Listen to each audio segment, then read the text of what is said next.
Olá a todos, é um prazer estar aqui novamente. Hoje a gente tem um convidado muito especial, que é o David Kim. David é gestor dos fundos de crédito privado da gestora More Invest de São Paulo. A gestora tem alguns fundos nessa classe, a maioria deles estão nos nossos portfólios já há bastante tempo, são fundos que a gente gosta muito.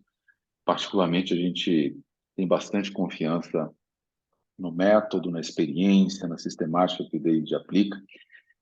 E a ideia hoje é a gente conversar um pouquinho sobre o cenário geral dessa classe de ativos, o crédito privado, que teve muita atenção do investidor nos últimos anos, né? Foi uma fonte bastante relevante de rentabilidade nos últimos anos. E de quando em quando tem uma crise, né? Ali na pandemia a gente viu uma mudança radical aí nos fundamentos da classe. E a gente está novamente numa situação especial, uma situação que vale a pena entender melhor, né, o que está acontecendo e o que ainda pode vir a acontecer. David, muito bem-vindo. Obrigado. Olá a todos também. E espero poder aqui também ajudar a falar um pouco do cenário de crédito, também sobre as dúvidas eventuais aí que tenho. Maravilha. A gente poderia começar falando um pouquinho do que é a classe, né? O que realmente está englobado pela classe de crédito privado, David, por favor. Basicamente, essa classe é uma classe gigante, né, em termos de investimentos e em termos de ativos. Se a gente for pensar aqui, trazer aqui alguns números, né, pensando só no mercado brasileiro aqui, quando você coloca em perspectiva o mercado de fundos imobiliários, que é uma classe que as pessoas já estão habituadas a ouvir e também a investir, a gente tem algo perto de 250 bilhões de reais, né? E quando a gente fala aqui só de títulos bancários, a gente está falando aqui algo perto de 3 trilhões de reais de ativos investíveis aí no mercado brasileiro, né? Então, só de título de dívida de crédito privado bancário, tá?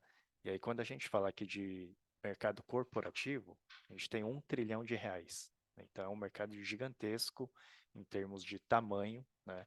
E a gente encontra esses ativos principalmente nos fundos de crédito privado e também em fundos que chamamos de referenciado DI ou renda fixa, que podem até 49% ali de crédito privado. Excelente. Nos últimos anos houve muitas emissões do corporativo, né? Os números de 2021, 2022 foram espetaculares. Então a gente pode dizer que a grande maioria dos investidores tem alguma exposição a essa classe. Foi uma fonte bastante importante aí nos últimos anos, né? Particularmente o crédito corporativo está passando por um momento delicado, né? Um momento diferente. Tem raízes estruturais, né? Esse momento, mas para a gente entender um pouco melhor, David, o que está acontecendo com essa classe específica agora, por favor? Claro, na nossa visão, a classe de crédito privado, ela se altera muito em termos de apetite, né? Então, fluxo para dentro dos fundos de crédito privado muito em relação ao nível do CDI, que também se movimenta muito perto do nível da Selic, né? Então, quando a gente tinha um ambiente de juros extremamente baixo, que foi algo que nunca imaginávamos que o Brasil viveria, quando a Selic chegou a 2%, qualquer fundo de crédito privado que remunerasse ali o investidor a CDI mais uma taxa, né, que seja, era uma taxa nominal final bastante baixa, né? Então, os fundos da indústria, principalmente neste segmento de crédito privado, sofreram muitos resgates, né? Então, a gente pôde ver isso ali durante a pandemia, né, quando a Selic foi sendo diminuída, né, foi sendo nominalmente cada vez menor, chegando até 2%, e o inverso aconteceu quando a Selic começou a subir, né? Então, quando a taxa sai de 2% ao ano e vai para 13,75% ao ano, que é o nível atual, como os fundos de crédito, eles têm os ativos também muito atrelado a essa taxa CDI, eles têm também um influxo, né? Ou seja, captações líquidas positivas bastante relevantes. Então, esse ponto que você falou, de muitas emissões no mercado primário, principalmente no segmento de crédito corporativo, que são as empresas emitindo dívidas para financiar operações do dia a dia, investimentos e crescimento, aconteceu muito forte com essa alta de Selic também, tá? E o que eu gostaria de trazer aqui na nossa visão? Esse fluxo enorme que entrou na classe teve que comprar ativos de crédito privado, né? Seja no mercado primário, quando a empresa ela emite as dívidas no mercado de capitais, ou no mercado secundário, né? Quando os fundos eles negociam entre si esses ativos ou compram até de carteiras de bancos, né? Das tesourarias de banco também, né? Então, como o fluxo dentro dessa classe foi muito grande, você tinha uma oferta que era limitada e uma demanda por esses ativos cada vez maior. Então, o que que aconteceu? O preço pago por essa dívida, né, corporativa, ela foi cada vez subindo, né? Então, o preço foi aumentando e o inverso, que é a taxa, ela foi caindo. E aí fez com que as taxas se comprimissem bastante, né? A um nível que ainda não chegou ali no pré-pandemia, mas a gente enxergava aí dívidas de boas empresas, né, grandes grupos bem fortes aí em termos de balanço, negociando aí a CDI mais 0,8, CDI mais 1% ao ano, né? Então, essas taxas que a gente fala acima do CDI, então esse 0,8, 1%, é o que remunera o risco de crédito, além da taxa básica de juros, que é o próprio CDI, né? Então, este é o primeiro ponto que eu queria trazer. Então, um fluxo muito grande do lado aí dos investidores para dentro da classe, fazendo com que os gestores comprassem os ativos cada vez pagando um pouco mais caro, ou seja, a taxa comprimindo. E com o evento do fato relevante da Americanas, basicamente, o que aconteceu? A gente teve um comunicado por parte da empresa da saída do presidente do Real e também do CFO, do André Couvre, né, alegando que existiam inconsistências contábeis ali no balanço da própria empresa da ordem de 20 bilhões de reais, né? Ou seja, a dívida total da empresa reportada no balanço estava menor em 20 bilhões de reais, né? E assim, não dá ainda para dizer categoricamente que foi fraude ou não. Existe uma auditoria interna da empresa, né? Então, a própria CVM está fazendo as investigações ali também para poder ver o que aconteceu e efetivamente chegar ali num, num resultado final, né? Do veredito final. Mas, assim, no mercado de crédito privado e também no mercado de ações, tudo que era relacionado a Americanas foi sendo precificado, né? Então, as dívidas, né, da Americanas, quem era credor, ficou assustado e tentou vender, né? E não só isso.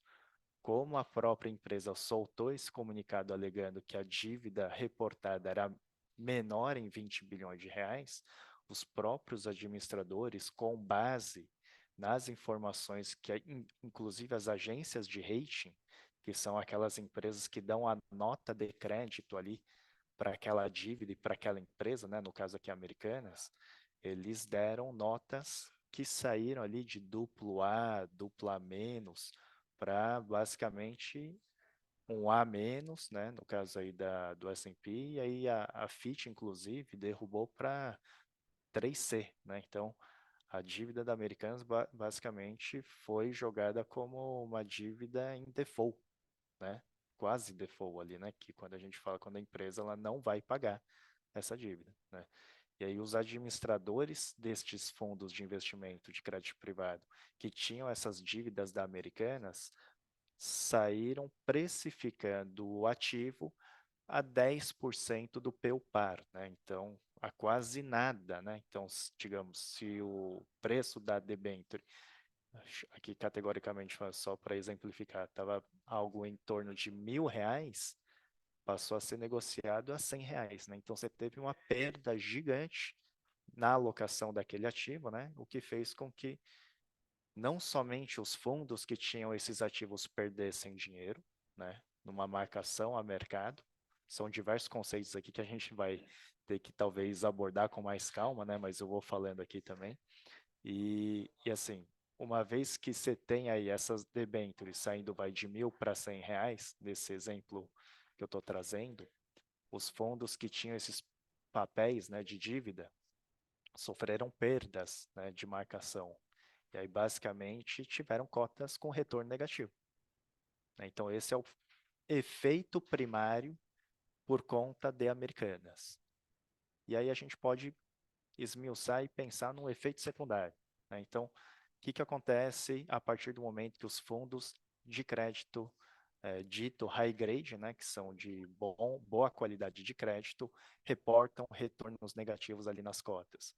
Os investidores, ao enxergarem esses retornos, se assustam e tentam entender e ouvem da mídia, né, toda essa história, né, que é bem complexa e difícil compreensão, né, inclusive também para nós aqui, né, a gente tenta entender o que realmente aconteceu, né, tem o risco sacado âncora, que é a operação de forfeit lá, junto com o banco, né, então são N coisas ali que são bem difíceis de serem entendidas pelo investidor leigo, inclusive, e, assim, no limite, o investidor ele fala o seguinte: quer saber? Eu vou sacar os recursos, né? Eu vou resgatar a alocação ali naquele fundo. Assim, não foi uma pessoa só sacando, né? Foram outras milhares de pessoas que tinham alocação em fundos de crédito que tiveram essa mesma atitude. Então, os fundos de crédito começaram a ter mais saque do que aplicação. E quando você tem mais saque, você tem que pagar o resgate, né? O gestor ele tem que preparar o fundo para que tenha caixa para pagar esse caixa, né, esse resgate, na data da liquidação, da solicitação do resgate. E assim, o que a gente pôde verificar na indústria, né? Se você pegar a partir do dia 10 de janeiro, todos os dias até o fechamento ali de janeiro, só teve resgate na indústria, né? E aí a gente pode ir para um terceiro fator, né? Que é desdobrado desses dois primeiros que a gente já comentou. Uma vez que o gestor enxerga um resgate contratado grande dentro daquele fundo, e ele não tem caixa, o que ele tem que fazer? Ele tem que vender ativos para transformar esses ativos em caixa e pagar o resgate. Só que não foi apenas um gestor pensando nisso, né? Então foram praticamente todos os gestores ao mesmo tempo tendo que fazer caixa para fazer o pagamento dos resgates contratados. E aí esses gestores tiveram que começar a vender os ativos aos preços que existiam, não aos preços que eles queriam vender, né? Então, aquele spread que a gente falou de 0,8 a 1%, subiu para 1,5%, 2%. Né? Então, essa abertura de taxa que a gente fala aqui no mercado de dívida, né, de crédito corporativo, significa o quê? Preços de ativo menor. Então, a partir de Americanas, como os gestores tinham que fazer caixa para pagar os resgates, começaram a vender outros ativos que provavelmente eram mais líquidos do que a debênture de Americanas, porque a Americanas precificou muito rápido, né? Foi praticamente em 3 dias essa queda toda aí para a maioria dos fundos, né? Porque os administradores marcaram aí para 10% do PEL par. Então, esses gestores tiveram que vender aquilo que dava, não aquilo que eles queriam vender.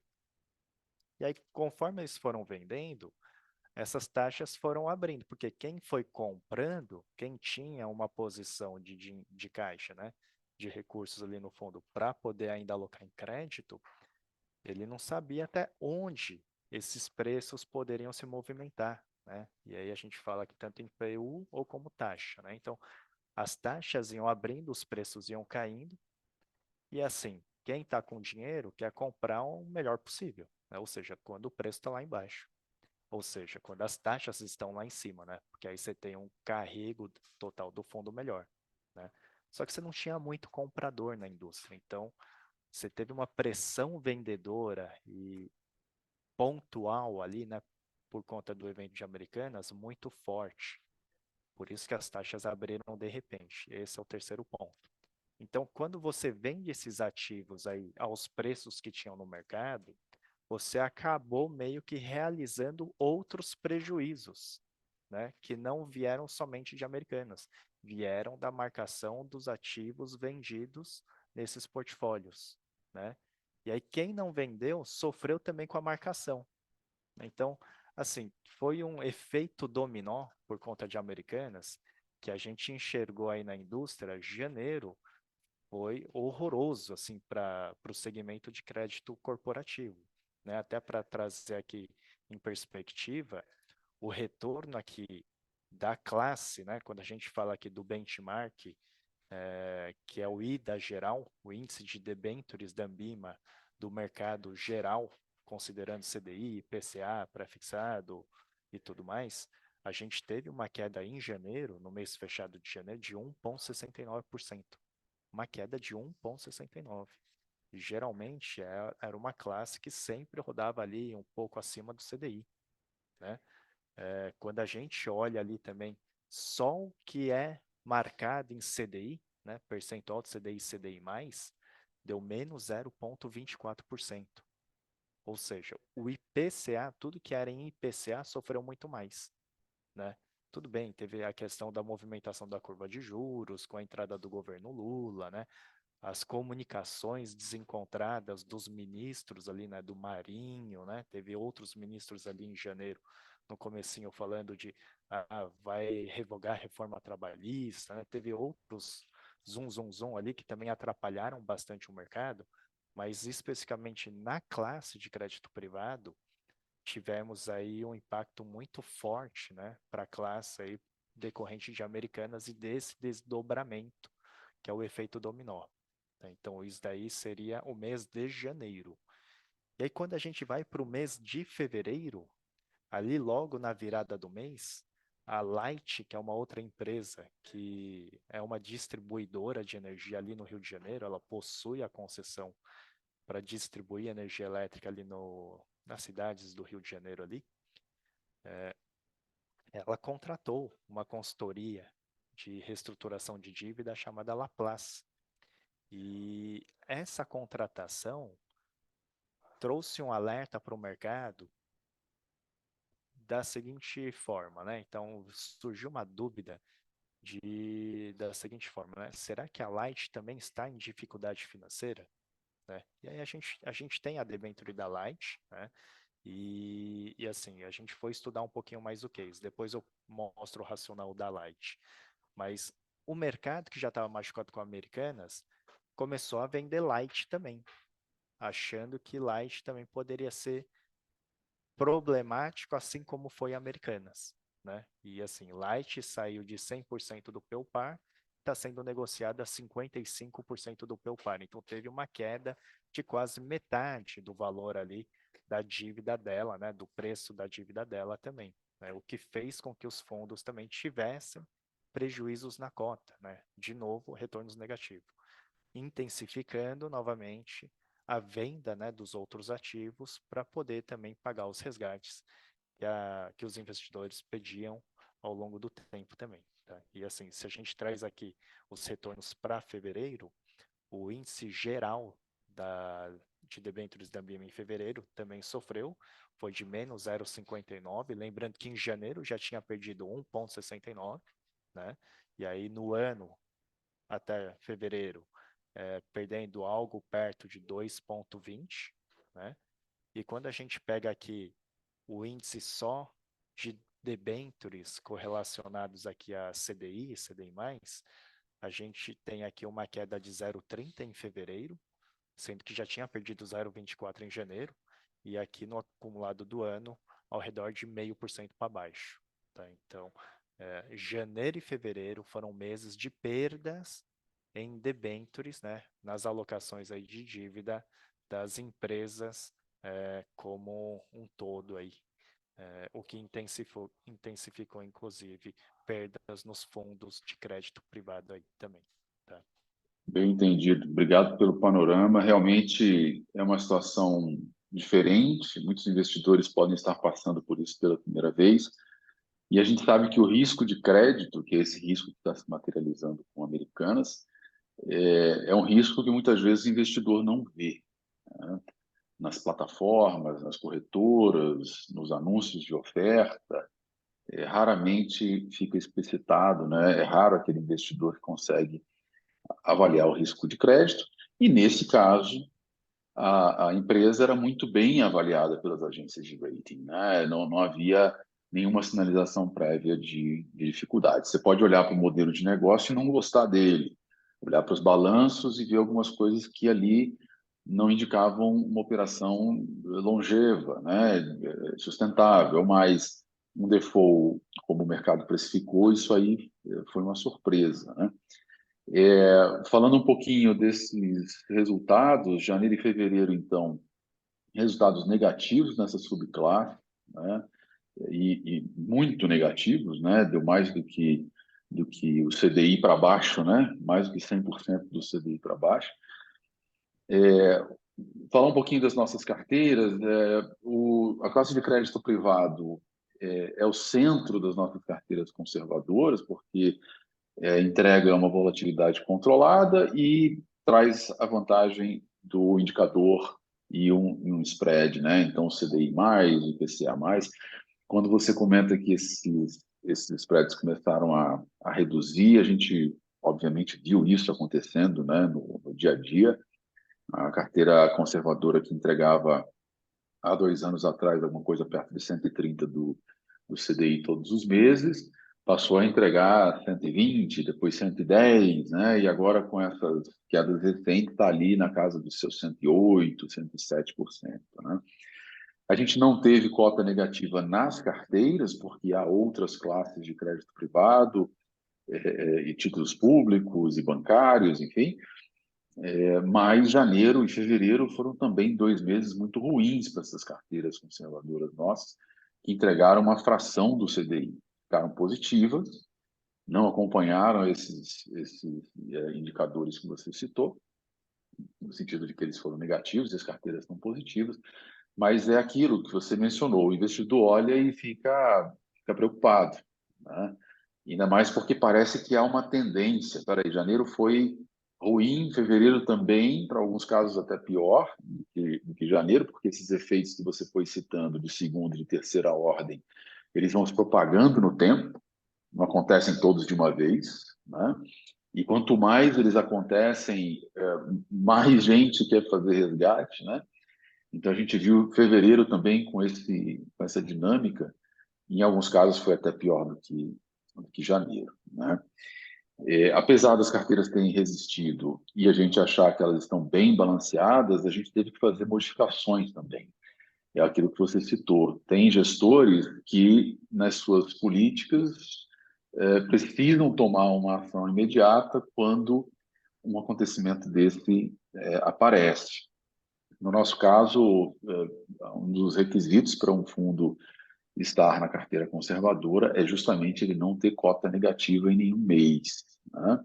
Então, na hora que fecha janeiro e você tem, a gente nem esperou fechar, né? Quando você viu ali o impacto e determinados fundos iam terminar com cota negativa, a gente foi obrigado a sair desses ativos, né? E aí, em fevereiro, mais um evento desses, né? Aqueles fundos que a gente já vislumbrou que iam fechar no negativo, a gente já precisou também tirar dos portfólios. Esses eventos de saída dessas aplicações também penalizam um pouco a carteira, né? Porque é nesse momento que a gente vê o imposto sendo aplicado, por exemplo, né? O que você está esperando, David, para os momentos futuros, né? A gente viu Americanas, a gente viu Light, a gente viu outras empresas estressadas com crédito, né? CVC, Apvida, começando a ter ali alguma dificuldade, né? A gente viu os bancos cortando limites de crédito, né? Tentando reduzir risco dessa vertical. Eu brinco aqui que os nossos clientes, alguns que pediram aumento de limite de cartão de crédito nas corretoras, nos bancos, esses limites estão sendo negados, né? Então chegou até nesse nível, né, de cortar ali lastro para o varejo. Então todo mundo, acho que teve essa reação, né, de botar um pé para trás, esperar para ver o que estava acontecendo. O caso de Americanas é muito específico, né? Não se espera que isso vá se repetir em cadeia. O caso da Light, como você mencionou, parece uma reação exagerada, né, do mercado. A concessão só se renova em 2026. A concessionária não pode entrar em recuperação judicial por força do contrato e continua cumprindo as suas obrigações, né? Não houve nenhuma mudança de fundamentos aí, mas o mercado já reagiu, né? Como é que você está vendo a questão da oferta, né, de crédito, né? As emissões deram uma paradinha, o pessoal está querendo precificar melhor, né? Não está querendo entrar nessa loucura aí de CDI mais o que 5, 7, 10, às vezes até mais do que isso, por causa do momento, né? O que você está sentindo da parte de emissão, né, no momento? Como é que você está vendo isso nos próximos meses? As oportunidades vão voltar a aparecer, as empresas vão começar a acessar crédito mais normalmente no curto prazo, ou você acha que isso é um desenvolvimento que ainda leva tempo para normalizar? Perfeito, essa pergunta é excelente, né? Então, olhando cenário prospectivo, né, cenário para frente, a gente enxerga aqui sim oportunidades de alocação em títulos de dívida aqui de empresas, né, de boas empresas que sofreram esses efeitos aí secundários, terciários aí por conta de resgate, né, de gestores tendo que vender aí a preços que existiam ali para poder fazer caixa e pagar os resgates, né? Então, assim, a gente tem que fatiar um pouco o mercado, né? Então, segmentos ditos com maior volatilidade de resultado, uma menor previsibilidade, e aí a gente pode citar, por exemplo, né, o segmento de varejo, né, que tem é, quase todo dia, né, mostrado aí grandes dificuldades, inclusive aí em veículos jornalísticos, né, mostrando aí bastante dificuldade. Aí a gente pode citar, então, o que já foi divulgado aí no mercado. Depois de Light, a gente viu aí CVC, Marisa, a questão da Amaro, né, Toque Stock, a Doc Calçados, que pediu também a RJ, né? Então, o segmento de varejo é um segmento que está passando por uma dificuldade extrema, tá?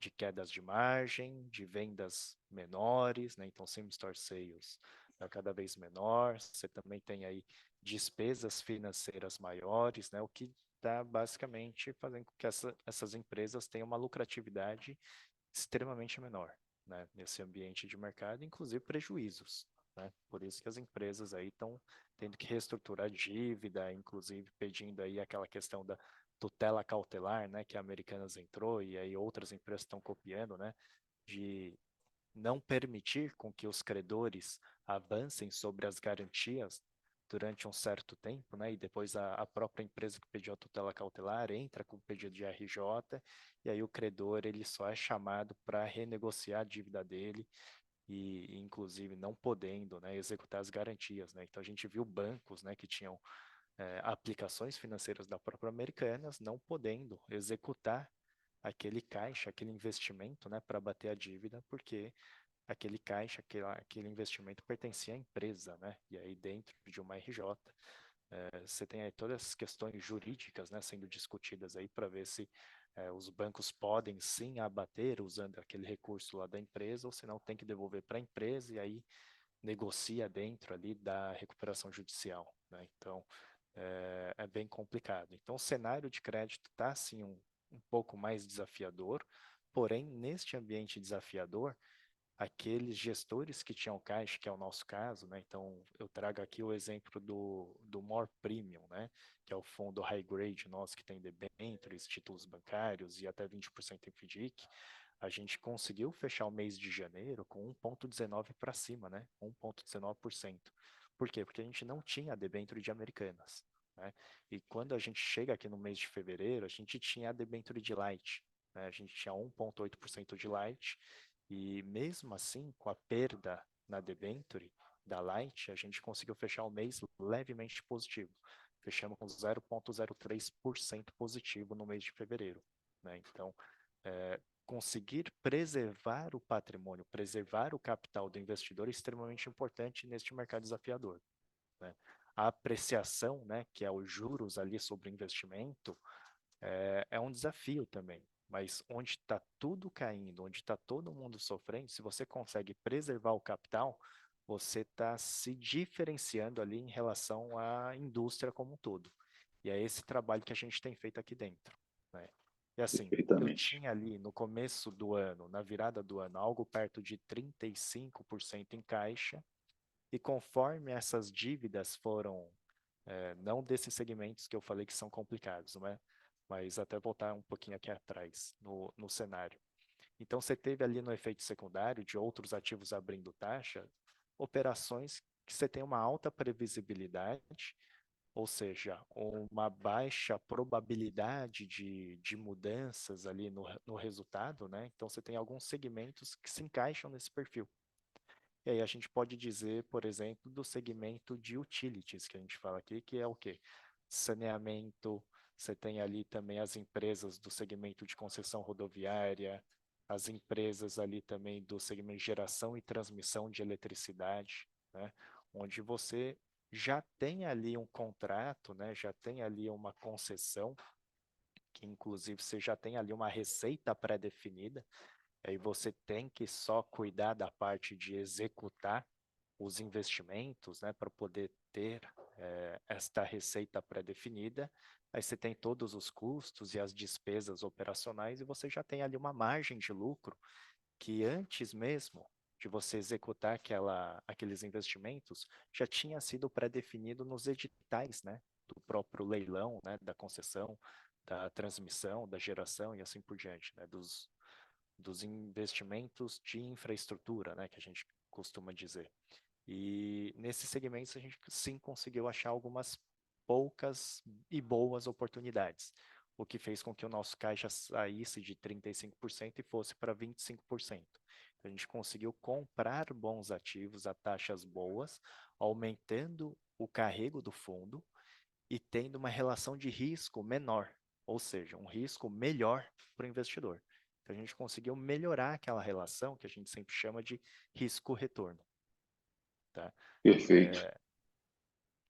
E assim, só para complementar sobre a Light, né, que foi aí o maior detrator de performance aí de fevereiro, a gente foi estudar um pouco mais o case a fundo. Assim, quando você olha a dívida de curto prazo dela, que tem a vencer em um ano, quando a gente pega o último balanço, né, que ela divulgou no mercado, você tem uma posição de caixa de 2,5 bi de reais, 2 bilhões e meio de reais. E a dívida vincenda ali de curto prazo, que dá 22% do total da dívida dela, é de 2,4 bilhões de reais. Então ela sim tem caixa o suficiente para pagar as obrigações dela no ano corrente, né?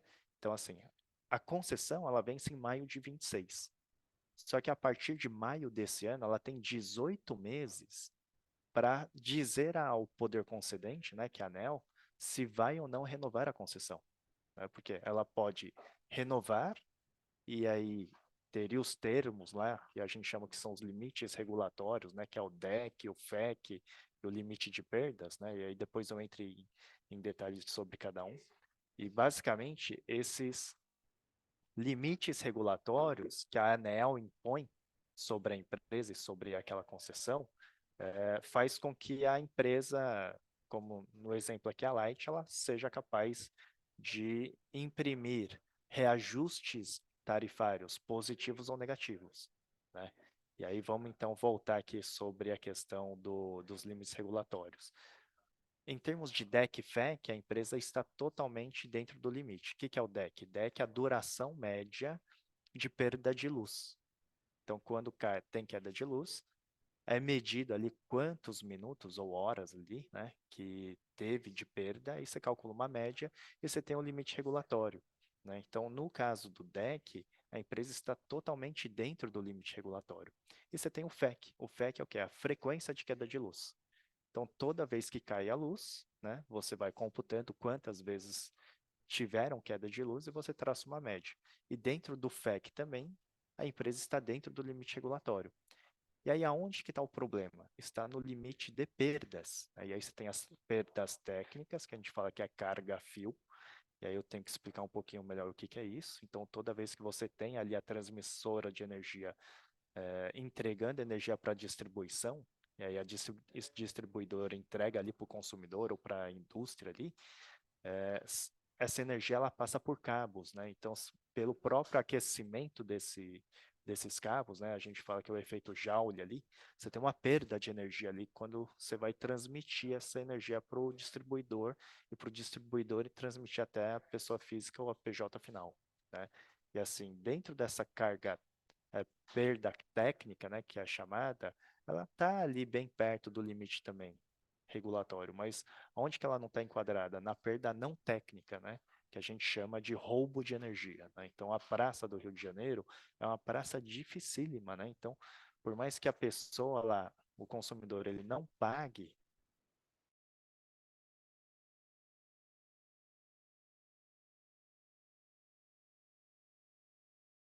né? Só que você tem que mandar um técnico. O negócio lá é uma visita técnica, né? Você tem que ir lá e cortar, né? A ligação. Só que vai adentrar um morro lá, né? É complicadíssimo. E assim, né? Você tem uma questão, na verdade, que é uma de política pública ali, não de problema da empresa em operacionalizar ali, entendeu? Então, a gente até levantou esse indicador junto à empresa de 100% do que ela entrega ali de energia, 52% é roubado. É mais que a metade, né? Então, dado essa perda não técnica, no último ano, a ANEEL, em vez de dar um reajuste tarifário positivo, ela deu um reajuste tarifário negativo. Então, a empresa ela perdeu receita, sofreu com a inflação, assim como todas as empresas, né? Então, ela teve perda de margem, teve maior custo financeiro, né? Porque ela tem dívida aí no mercado de capitais e também bilateral, e aí ela teve prejuízo, né? Então, foi este o enredo que fez com que os investidores, né, os gestores, inclusive, se assustassem e começassem a duvidar sobre a possibilidade da empresa continuar a operar, né? E assim, na nossa visão, é mais uma opinião nossa, né? A empresa ela tende a conversar com o poder concedente, com a ANEEL, para tentar readequar este limite de perda não técnica, porque hoje ela não consegue enquadrar, né? E aí, se conseguirem chegar ali num meio termo, né? E inclusive isso ser exprimido em reajustes positivos, né, de tarifa, muito provavelmente a gente vai ver a dívida dela voltar a ganhar preço, tá? Então a gente teria uma recuperação deste investimento aí dentro do fundo, tá? Mas é algo que deve demorar, porque ela tem 18 meses aí para decidir sobre a renovação com a ANEEL. Esse ponto deve ser o principal, né? Porque realmente o Rio é um caso especial, não depende da performance da empresa resolver esse problema, não depende só da performance da empresa, e a empresa está sendo penalizada como se dependesse, né? Realmente não é essa administração ou outra administração que faria diferença, e interessa certamente para a ANEEL resolver essa questão de maneira amigável. E a Light está fazendo a coisa certa, né? Com antecedência, com assessoria de qualidade, começar a discutir o tema, né? Como é que a gente está vendo, David, os próximos meses, né? Você falou de setores de qualidade, é uma coisa que a gente está observando, né? Então, os gestores, eles não ficam parados, eles passam a fazer ajustes nas suas carteiras, redirecionam, né, os setores, estão buscando setores de qualidade, eles existem, tem essas oportunidades também, né, de carreira que você mencionou. Agora, a própria Light é um exemplo de que surpresas ainda podem acontecer, né? Porque ela é uma empresa de utilities, tem contrato de longo prazo e mesmo assim está oferecendo um risco, ofereceu, né, um risco superior aí ao investidor do que o esperado, né? Obviamente, quando você olha para os fundamentos, você vê de onde está vindo isso, como você explicou com tanto detalhe. Daqui para frente, você está esperando o quê? Assim, o que a gente pode esperar para março, para abril, para os meses seguintes até o fim do ano nessa. Claro, olhando assim, bem no curto prazo, alguns ajustes ainda devem acontecer aí nos portfólios dos gestores, né? Então, uma outra casa que tem um pouco mais de resgate, está tendo que se readequar, vender ativo, né? E aí tem todos esses efeitos que a gente já mencionou, mas já tem outras casas que já estão, inclusive, com recursos para fazer a alocação, né? Então, primeiro primeira consequência assim, que eu vejo, né? O mercado primário ele secou, né? Então as empresas que estavam emitindo ali para tentar refinanciar ou reperfilar a dívida, ou se não buscar um investimento ali, né? Através da dívida, então você capta para fazer investimentos e cresce também, né? Eh, Elas tendem a buscar novamente esse mercado primário para poder colocar essas dívidas aí no mercado de capitais, né? A gente já vê algumas empresas se movimentando aí, tá? Então você tem algumas concessões aí de saneamento, testando o mercado nesse momento, tá? E assim, no mercado secundário, as taxas que já estavam em abertura tendem a se acomodar, né? Então, assim, num horizonte de 2, 3 meses, muito provavelmente essas taxas elas param de abrir e, inclusive, ou ficam de lado ou voltam a fechar, né? Trazendo aí ganho de capital para quem tiver posicionado aí nos papéis, né? De dívida também. E assim, a gente ainda possui uma posição de caixa de 25%. E todo dia aqui eu vou vendo, garimpando quais são as oportunidades, tanto nas empresas como também no mercado bancário, né, de bancos ali, para ver quais são os títulos que estão desarbitrados e que poderiam compor o portfólio e trazer melhor esta relação de risco-retorno, né? Então, não só a MOR, como também o mercado inteiro está fazendo isso neste momento. Aqueles que tiveram perdas estão tentando recuperar e aqueles que conseguiram não ter retornos negativos estão tentando se diferenciar e ter aí cada vez mais retorno positivo, né? Então, eu acho assim, será que já é o fundo do poço, né? Não, será que talvez não veremos mais retornos negativos? É difícil dizer isso nesse momento, tá? Mas o trabalho que a gente tem feito é buscar gastar, né, investir melhor esse nosso caixa em ativos bons, para que tenhamos aí uma diferenciação em relação à média de mercado, né, e aos nossos concorrentes, com um portfólio mais equilibrado em empresas de setores defensivos, né, mais previsíveis em termos ali de retorno, com uma menor volatilidade ali de resultados e que possamos também entregar ali uma relação de risco-retorno melhor para o nosso investidor. Isso no segmento high grade, tá? No segmento aqui de FDICs, né, que é a grande estratégia aqui da casa, a gente sabe, né, que tem esses efeitos no mercado líquido, então qual que é a preocupação? Será que tem algum FDIC que tinha fornecedores dessas empresas que estão em dificuldade? Que aí seria um efeito secundário no segmento de FDIC, né? Então, será que tinha algum fornecedor que entregava produtos ali para Americanas, para Marisa, né, e assim por diante? E eu posso te dizer assim que é muito pequeno dentro das carteiras, né? Então, como a gente investe em cota sênior e cota mezanino, no caso do Mor Crédito, né, que é o fundo mais antigo da casa, ele passou ileso, né, em janeiro, fevereiro, inclusive, não tendo aí piora na rentabilidade, né? Por quê? Porque toda inadimplência foi absorvida pelo cotista júnior, subordinado ali, júnior, que é a cota de maior risco e que, em teoria, tudo dando certo, tem um maior retorno, né? Só que mesmo nesse cenário um pouco mais desafiador, qual que é o nosso foco, né? Até para resumir aqui a nossa política de investimento. A gente está buscando alocações que têm outras garantias. Então, primeiro, além da própria diversificação em nomes, em regiões, a gente tem seguro de crédito, temos também uma Control Union como fiel depositária, que ela garante ali operações agrícolas que são certificadas, né, inclusive em termos de qualidade e volume ali pela própria empresa, né?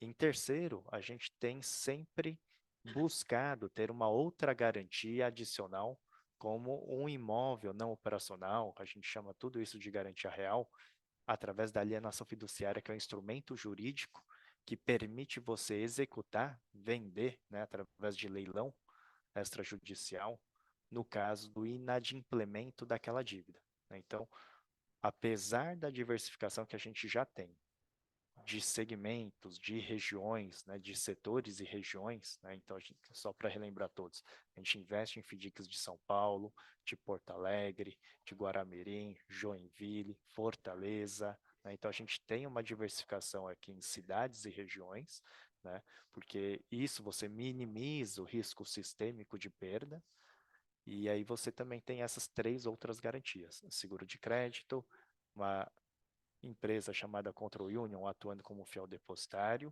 e garantias reais em alienação fiduciária, o que fortalece este arcabouço de garantias e traz aí uma melhor relação de risco-retorno também nos portfólios que alocam em FDICs, como é o caso do MCA2. Perfeito, um fundo que, aliás, foi muito bem nesse período, né? David, deu o nosso horário, quero te agradecer, tem muito mais para a gente falar, mas você tem o seu limite de tempo e nós também. Eu quero te agradecer demais pelas explicações.